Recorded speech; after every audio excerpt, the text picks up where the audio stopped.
Producto Obsoleto es un canal web de contenido audiovisual alternativo, que es como lo hemos denominado, que nace justamente por esa necesidad quizás de visualizar ciertas prácticas artísticas que muchas veces, que a veces no se les para tanta bola, simplemente, ¿no es cierto? O sea, el boom del internet lo que trae es, como hablábamos hace un rato, son un montón de productos con otro tipo de intereses, que puede ser más bien el entretenimiento, la fama, la diversión, ¿no? Como pasar el rato, que está bien, o sea, yo no estoy en contra de eso, ni nada por el estilo, no tengo ningún problema con eso, pero me parece que el internet puede llegar a ser una herramienta mucho más interesante y potente que el simple entretenimiento vacío, vacuo, o sea, ¿no? Eso me parece que es fundamental.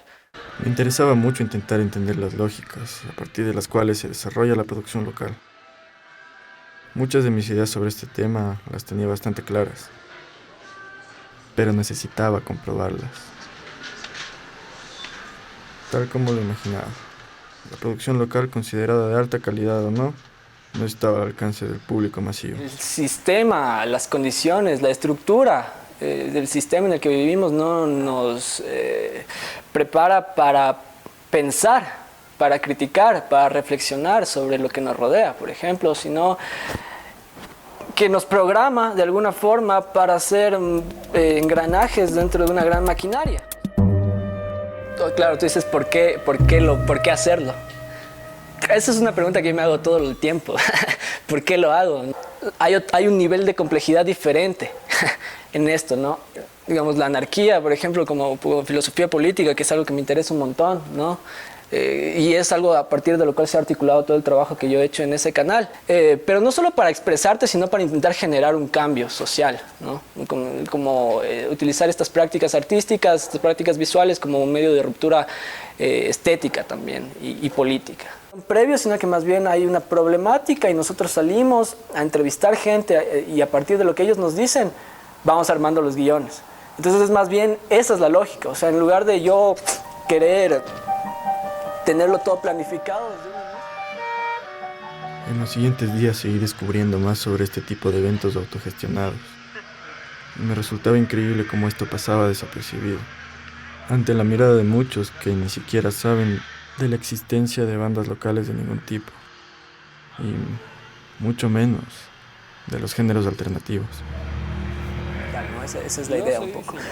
Y de ahí el estilo, que no sé si es que sea un estilo, pero a mí lo que me interesa es hablar siempre desde mí mismo, desde mi propio lugar de enunciación. No me interesa hacer reportajes televisivos, me interesa más bien el sentido autoral, o sea, localizar un problema y tratarlo desde una perspectiva autoral, es decir, desde tu propia perspectiva, desde lo que te produce a ti eso y cómo te atraviesa como individuo, ¿no? En tu propia singularidad. Claro, como lo que uno hace no está necesariamente dentro de esa lógica, es más difícil hacer que llegue a una gran cantidad de gente. Y como la propuesta es más bien reflexiva, y cuando uno dice documental, por ejemplo, la gente piensa que es algo aburrido, que es algo lento, que no.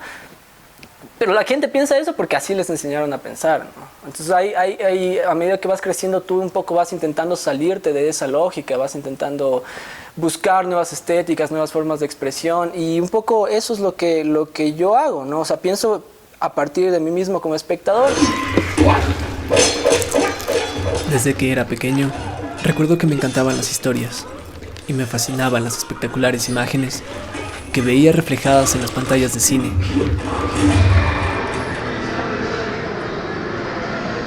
Pero a medida que pasaba el tiempo, no podía evitar sentirme ajeno a esas imágenes, quizás demasiado alejadas de mi realidad.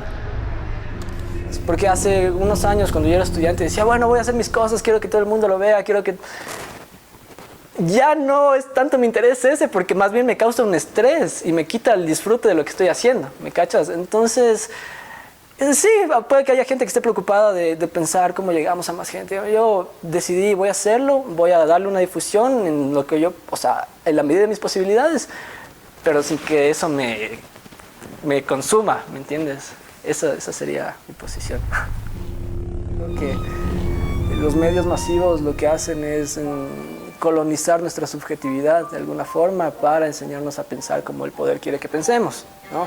Pero a mí me interesa de alguna forma combatir al poder desde tus propias capacidades, desde donde bien puedas, ¿no?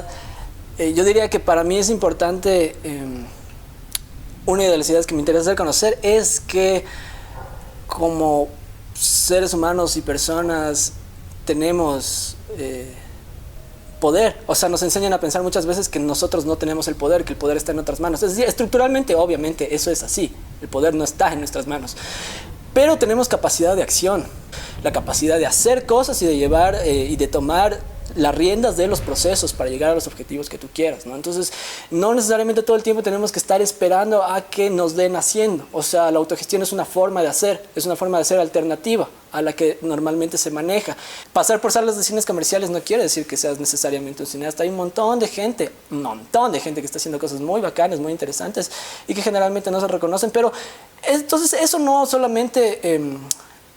eso es responsabilidad de todos, de alguna forma de cambiar esa subjetividad para acostumbrarnos a cambiar ese chip de que solo lo grande interesa, de que solo las grandes películas, de que solo llegar a salas de cine interesan. Pero entonces es darte tú mismo la posibilidad y la autoridad para hablar sobre ciertos temas y valorarlo. Entonces yo me considero cineasta y no he llegado a salas de cine comercial. La vida. O sea... ¿Cuál sería el punto de inflexión? No sé, es que son muchos momentos, A mí la infancia es una cosa que me marcó un montón.